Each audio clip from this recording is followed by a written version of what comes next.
2004 में कांग्रेस पार्टी ने आंध्र के लोगों को वादा किया था, तेलंगाना देने का वादा किया था। आंध्र से पूरे हिंदुस्तान में किसी एक राज्य में से सर्वाधिक एमपी अगर कांग्रेस को मिले हैं तो आंध्र से मिले हैं। दिल्ली में कांग्रेस की सरकार टिकी है तो आंध्र में से मिले हुए एमपीओं के कारण टिकी हुई है। उस आंध्र को कांग्रेस ने क्या दिया? आपको वादा किया था, निभाया? भाइयों बहनों, छोटे राज्यों की रचना अटल बिहारी वाजपेयी ने भी की थी। छत्तीसगढ़ बना तो मध्य प्रदेश भी मिठाई बांट रहा था, छत्तीसगढ़ भी मिठाई बांट रहा था। उत्तराखंड बना, उत्तर प्रदेश भी मिठाई बांट रहा था, उत्तराखंड भी मिठाई बांट रहा था। झारखंड बना, बिहार भी मिठाई बांट रहा था, झारखंड भी बिहार मिठाई बांट रहा था। ये कांग्रेस के वो कौन से कारनामे हैं कि उसने भाई भाई के बीच दरार पैदा कर दी है। एक भाई दूसरे भाई को मारने जाए, ये हालत पैदा करने का पाप कांग्रेस पार्टी ने किया है।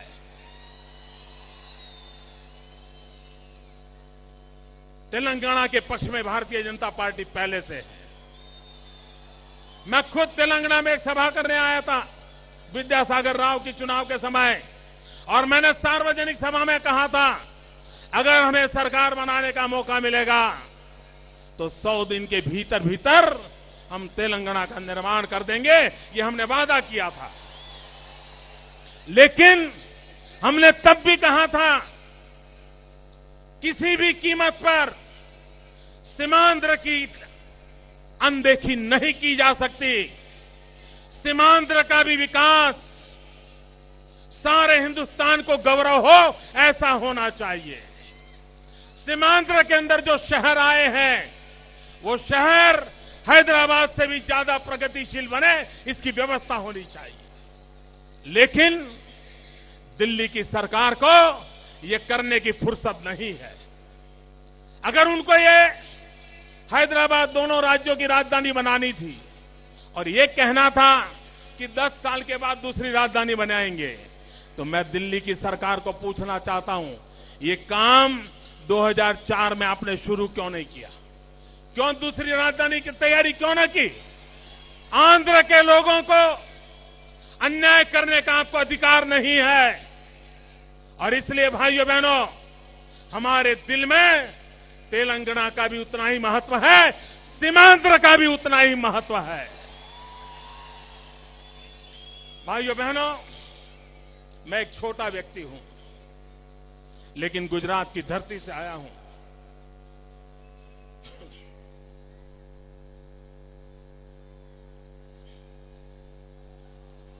गुजरात की धरती से आया हूं, महात्मा गांधी की भूमि से आया हूं, सरदार पटेल की भूमि से आया हूं।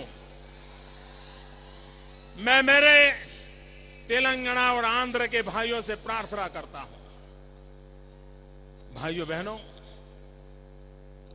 कांग्रेस की कितने ही खेल क्यों न खेले, लेकिन आपके बीच टकराव नहीं होना चाहिए। भाई के बीच भाई के प्रति नफरत नहीं होनी चाहिए। मैं आंध्र के और तेलंगाना के भाइयों से पूछना चाहता हूं, दर्द के साथ पूछना चाहता हूं, पीड़ा के साथ पूछना चाहता हूं। पिछले दिनों कुछ घटनाएं घटी हैं, उससे पीड़ित होकर के पूछना चाहता हूं। मेरे भाइयों बहनों, मेरी बात में अगर सच्चाई न हो तो मेरी बात को ठुकरा देना, लेकिन मेरे सवाल को आप दिल को छू जाए तो मुझे कहना, भाइयों बहनों, हमारा रास्ता क्या है। मैं आपसे पूछना चाहता हूं, आंध्र और तेलंगाना भाइयों बहनों, क्या कभी किसी ने सोचा है कि मां के दूध में भी दरार हो सकती है?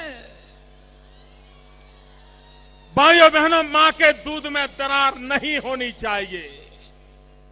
हम भाई हैं, हम साथी हैं।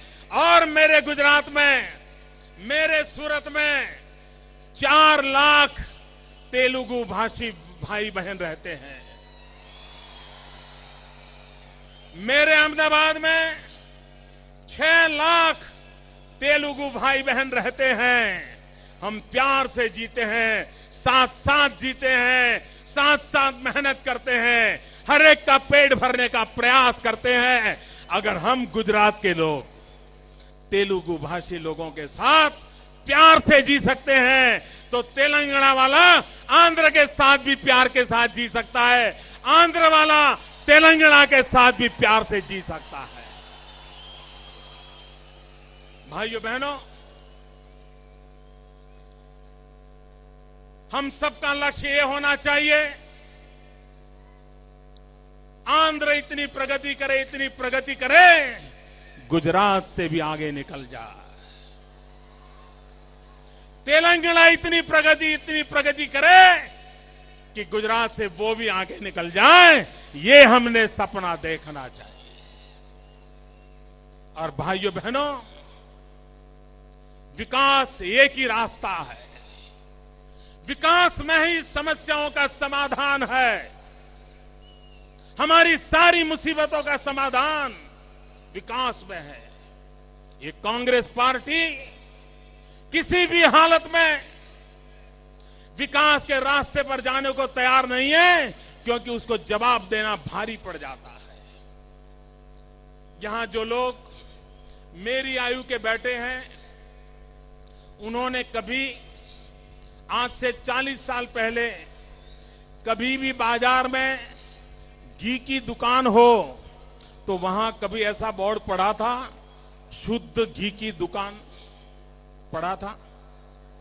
आज से 40 साल पहले शुद्ध घी की दुकान ऐसा बोर्ड नहीं लगाना पड़ता था। घी की दुकान लिखा, इसका मतलब ही वहां घी शुद्ध ही मिलता होगा।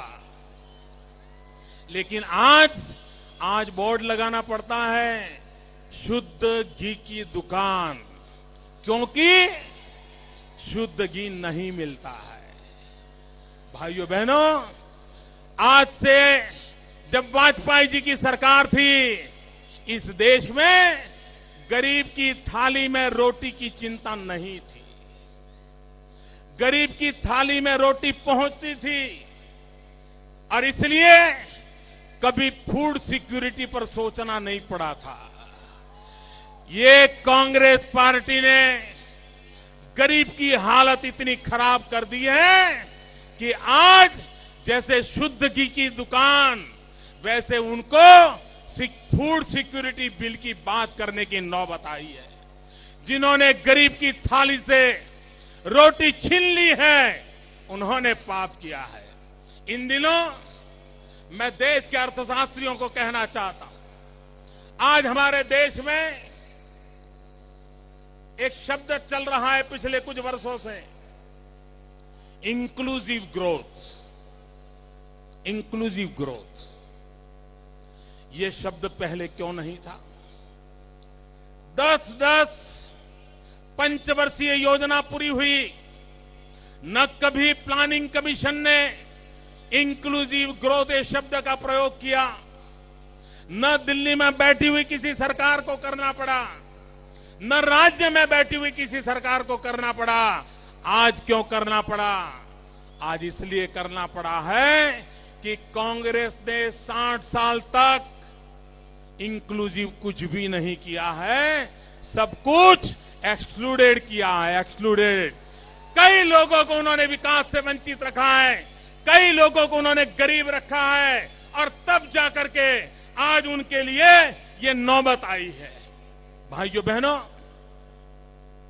कांग्रेस पार्टी इस देश के लिए बोझ बन गई है। लेकिन मैं आज आंध्र में आया हूं, तब मैं एनटीआर को याद करना चाहता हूं। इस देश की एनटीआर ने एक बहुत बड़ी सेवा की थी। न सिर्फ आंध्र के सम्मान की सेवा की थी, उतना नहीं, न सिर्फ आंध्र के गौरव के लिए लड़े थे, इतना नहीं, लेकिन एनटीआर ने कांग्रेस विरोधी राजनीति को बल दिया था। ये एनटीआर के प्रयास थे कि दिल्ली में कांग्रेस गैर कांग्रेसी सरकार बनाने का इस देश के अंदर संभव हुआ था। मैं आंध्र में सभी राजनीतिक दलों से अनुरोध करता हूं, एनटीआर को उत्तम से उत्तम श्रद्धांजलि क्या हो सकती है? एनटीआर को उत्तम से उत्तम श्रद्धांजलि कांग्रेस मुक्त भारत के निर्माण करके ही हो सकती है। और जो जो एनटीआर की लीगेसी का दावा करते हैं, उनका पहला कर्तव्य बनता है कि हिंदुस्तान को कांग्रेस मुक्त बनाने के लिए जो भी करना पड़े वो करना चाहिए। मुझे विश्वास है आंध्र के राजनीतिक दल आंध्र और तेलंगाना को बचाने के लिए, आंध्र और तेलंगाना के विकास के लिए कांग्रेस मुक्त भारत बनाने के प्रयासों में कोई कमी नहीं रहने देंगे। कांग्रेस विरोधी शक्तियां एक आएगी और आंध्र की धरती पर से ये जुल्म, ये कुशासन, ये भ्रष्टाचार, ये परिवारवाद, इन सब का खात्मा संभव होगा। और इसलिए मेरे भाइयों बहनों, तेलुगु देशम, एनटीआर की लीगेसी जिसके पास है, एनटीआर का सपना पूरा करना उनका भी दायित्व बनता है। भाइयों बहनों, और मैं आपको कहना चाहता हूं, कोई चले या न चले, कोई आज चले कोई कल चले, कोई चलने से पहले सोचने में ही रहे, उसके बावजूद मैं कहता हूं, देश में कांग्रेस मुक्त भारत की हवा बन चुकी है। देश ने कांग्रेस मुक्त हिंदुस्तान का सपना देख लिया है। उस सपने को पूरा करने के लिए हिंदुस्तान के नौजवान, हिंदुस्तान का किसान, हिंदुस्तान का गरीब आज कृत संकल्प हुआ है। भाइयों बहनों, भ्रष्टाचार ने हमारे देश को तबाह कर दिया है। जल हो, थल हो, नभ हो, जल, थल, नभ, पूरे भूमंडल का कोई ऐसा क्षेत्र नहीं है जहां कांग्रेस के मित्रों ने भ्रष्टाचार करने के लिए अपने हाथ पैर फैलाए न हो। कोई मुझे बताएं, हमारी पार्टी के वरिष्ठ नेता लाल कृष्ण आडवाणी जी पूरे हिंदुस्तान में घूमे, किस बात के लिए? काला धन वापिस लाओ। कोई हमें समझाए, विदेशों की बैंकों में जो काला धन पड़ा है, वो काला धन वापिस लाने में दिल्ली सरकार को परेशानी क्या हो रही है? हिंदुस्तान के सार्वजनिक जीवन में आडवाणी जी जैसे एक वरिष्ठ व्यक्ति ने भारत की भलाई के लिए काले धन को वापस लाने के लिए मांग की, लेकिन दिल्ली की सल्तनत ने किसकी भलाई के लिए इस मांग को भी ठुकरा दिया। तभी सवाल उठता है कि काला धन किसका है? ये किसका काला धन है जो विदेशी बैंकों में अरबों खरबों के रुपये पड़े हुए हैं? भाइयों बहनों, आज भारतीय जनता पार्टी और एनडीए, उनकी सरकारों ने देश में सुशासन की मिसाल दिखाई है। इतने सारे नौजवान हैं, सारे विश्व में स्किल डेवलपमेंट का महात्म्य प्राथमिकता बन गया है, लेकिन आपके आंध्र में स्किल डेवलपमेंट की दिशा में नामो निशान नहीं है। मैं आंध्र के कांग्रेस के नेताओं को कहना चाहता हूं, अगर आपको गुजरात से नफरत है, गुजरात का नाम मत लो, लेकिन आपके पड़ोस में तमिलनाडु में डॉक्टर जयललिता जी की सरकार ने स्किल डेवलपमेंट के क्षेत्र में जो काम किया है, जरा उससे तो कुछ सीखो और आंध्र के नौजवानों की भलाई के लिए कुछ तो करो। आज भी भाइयों बहनों, दिल्ली की सरकार को समझ नहीं आ रहा है कि गरीब की थाली में रोटी कैसे पहुंचे।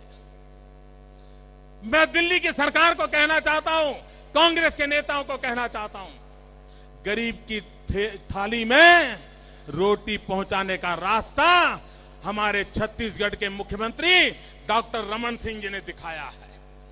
उन्होंने जिस प्रकार से पीडीएस सिस्टम को आधुनिक बनाया है और भारत की सुप्रीम कोर्ट ने उनको सराहा है, लेकिन किसी भी कांग्रेसी सरकार को गरीबों का भला हो उसके लिए न कुछ सीखने की इच्छा है, न कुछ समझने की इच्छा है, न कुछ करने की इच्छा है। इतना ही नहीं, बेटियों का सम्मान कैसे हो, परिवार में कन्या का गौरव कैसे हो, मां बाप को बेटी बोझ न लगे, एक सामाजिक आंदोलन कैसे खड़ा हो। मैं कांग्रेस के मित्र को कहता हूं, जाइए मध्य प्रदेश में भारतीय जनता पार्टी, हमारे शिवराज सिंह चौहान को देखिए, उन्होंने लाडली लक्ष्मी योजना करके पूरे मध्य प्रदेश की बेटियों के जीवन को गौरव दिया है, सम्मानित किया है, उनको जीने का हक दिया है, पढ़ने के लिए व्यवस्था की है। क्या हमारे देश की बेटियां, उनको शिक्षा नहीं मिलनी चाहिए? दिल्ली की सरकार 60 साल बीत चुके मित्रों, एक ही परिवार ने दशकों तक राज किया है, लेकिन सामान्य मानव की भलाई के लिए कुछ भी करने में वे सफल नहीं हुए हैं। भाइयों बहनों, मैंने भारत के प्रधानमंत्री को एक बार कहा था, मैंने कहा आंध्र के पास 900 किलोमीटर से बड़ा समुद्री तट है, गुजरात के पास 1600 किलोमीटर का समुद्री तट है, महाराष्ट्र, कर्नाटक, गोवा, केरल, तमिलनाडु, उड़ीसा, पश्चिम बंगाल, इन प्रदेशों को समुद्र तट का सौभाग्य मिला है। मैं भारत सरकार को कहता रहा कि एक समुद्र तट पे जो राज्य बसे हैं, उनकी एक सेपरेट मीटिंग बुलाई जाए, 2 दिन उनसे चर्चा की जाए और समुद्र तट के राज्यों की कठिनाइयां क्या हैं, वो ग्लोबल इकोनॉमी के जमाने में एक्सपोर्ट इंपोर्ट के युग के अंदर हमारे तटवर्ती क्षेत्रों का विकास कैसे करें ताकि भारत का रुपया टूटता हुआ बच जाए। आप देखिए, हिंदुस्तान जब आजाद हुआ तब $1 की कीमत थी 1 रुपया।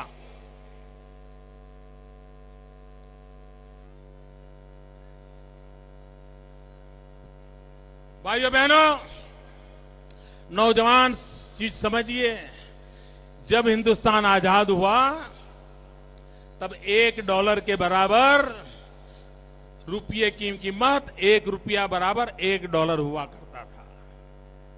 आज भारत के वित्त मंत्री की उम्र इज इक्वल टू $1।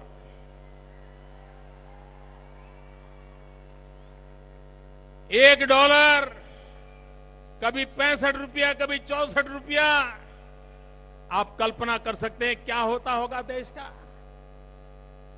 मित्रों, पिछले 1 वर्ष में भारत सरकार के आंकड़े बोल रहे हैं कि हिंदुस्तान से पढ़ने के लिए, एक जमाना था पूरा विश्व हिंदुस्तान की धरती पर पढ़ने के लिए आता था। दुनिया के देशों के नौजवान भारत में आकर के शिक्षा दीक्षा लेते थे। आज अकेले पिछले वर्ष हिंदुस्तान से जो नौजवान विदेशों में पढ़ाई लेने करने के लिए गए, उनको चाहिए वैसी पढ़ाई यहां नहीं मिल रही थी। वो तो गए, हमारा बुद्धि धन तो गया, साथ साथ हमारा लक्ष्मी धन भी गया। ये हमारे जो नौजवान विदेश गए उनको फीस भरने में 1,20,000 करोड़ रुपया हिंदुस्तान की खजाने से खाली हो गया।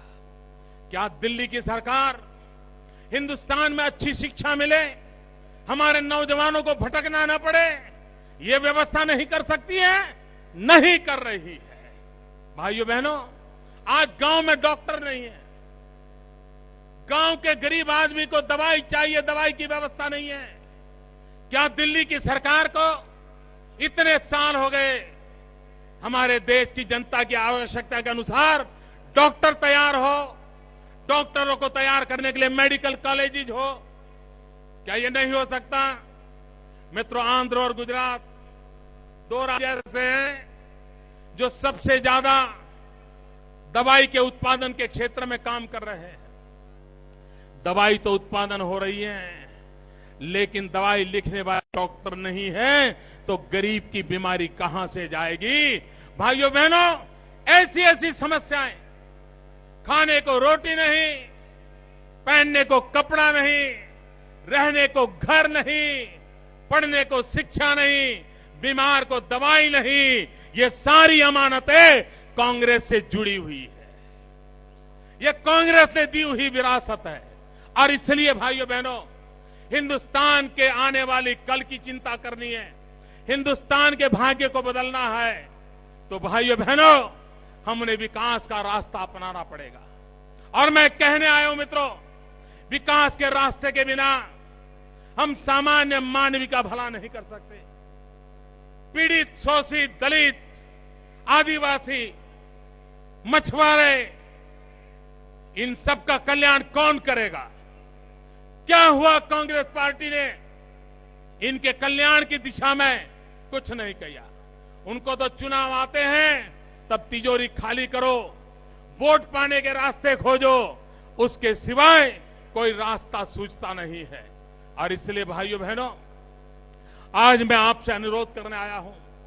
मैं हैदराबाद की धरती से पूरे हिंदुस्तान को प्रार्थना करने आया हूं कि इस देश के हर नागरिक को हिंदुस्तान की चिंता है।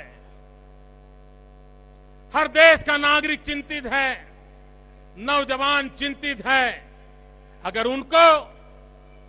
हम भरोसा नहीं देंगे, अगर उनको हम विश्वास नहीं देंगे, तो जो डेमोग्राफिक डिविडेंड की बात करते हैं हम, 65% जनसंख्या 35 से नीचे की है, उसके पास शक्ति है, सपने हैं, सामर्थ्य है, लेकिन उसके पास काम नहीं है। अगर हम हमारे नौजवानों को रोजगार नहीं देंगे तो इस देश की हालत क्या होगी, इसका आप अंदाज कर सकते हो। भाइयों बहनों, मैं आज जब हैदराबाद की धरती पर आया हूं तो मेरे मन में सरकार की कल्पना क्या है वो भी आज मैं बताना चाहता हूं। भाइयों बहनों, मेरा स्पष्ट मत है,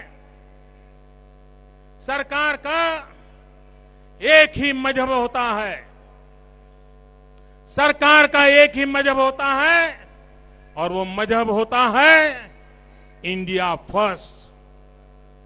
सरकार का एक ही मजहब होता है, इंडिया फर्स्ट। भाइयों बहनों, सरकार का एक ही धर्म ग्रंथ होता है, सरकार का एक ही धर्म ग्रंथ होता है, और वो धर्म ग्रंथ है भारत का संविधान। भाइयों बहनों, सरकार की एक ही भक्ति होती है, वो भक्ति है भारत भक्ति। सरकार की एक ही शक्ति होती है, वो शक्ति है कोटि कोटि जनशक्ति। सरकार की शक्ति है जनशक्ति। भाइयों बहनों, सरकार की पूजा होती है 125 करोड़ हमारे बंधु भगिनी की भलाई। सरकार की पूजा होती है 125 करोड़ देशवासियों की भलाई। और सरकार की कार्यशैली होती है सबका साथ, सबका विकास। इस मंत्र को लेकर के हमने आगे वाले दिनों में हिंदुस्तान के भाग्य को बदलने के लिए कांग्रेस से भारत को मुक्त कराने का प्रयास करना है। मैं एक चीज आपसे बुलवाना चाहता हूं। बोलेंगे? पूरी ताकत से बोलेंगे? 2 हाथ ऊपर करके बोलेंगे? मैं जो बोलूं वो आपको बोलना है।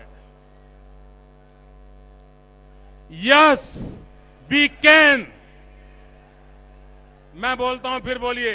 Yes we can. Yes we can. Yes will do. Yes will do. मेरे साथ बोलिए, जय तेलंगाना। मेरे साथ बोलिए, जय सीमांध्र। जय तेलंगाना। जय सीमांध्र। भारत माता की, भारत माता की वंदे। पूरी ताकत से बोलिए दोस्तों, वंदे वंदे वंदे वंदे वंदे वंदे वंदे वंदे वंदे वंदे।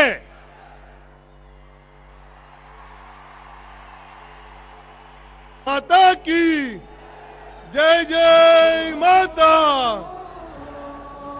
నరేంద్ర మోడీ గారి నాయకత్వం, నరేంద్ర మోడీ గారి నాయకత్వం, నరేంద్ర మోడీ గారి నాయకత్వం. తేజం మోదీ, యువతకు మార్గం మోదీ, నరేంద్ర మోదీ.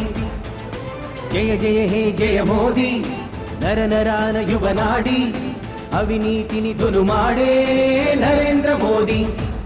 ప్రగతి పథములే ప్రధానంగా, జనుల హితములే సుధ్యేయంగా, జనంతో కలిసి నడవంగా.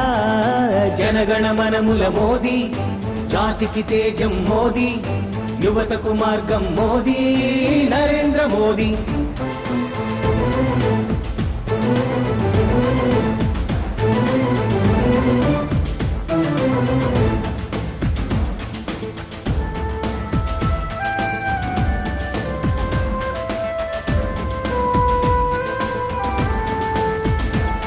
తొలి ఉదయంలో నవ కమలంలా జనజాగరణే ఒక యాగంగా, ప్రగతికి బాటలు వేయంగా మేముంటాం మీ వెంట. ప్రతి హృదయంలో తను ఉదయించి నవశక్తిని నింపే సూర్యుడిలా, అలుపు సొలుపు లేదంట వెలుగిరగని సింగంలా. బాలకుడై తను సేవకుడై, ఒక సైనికుడై ఓ పరిపాలకుడై,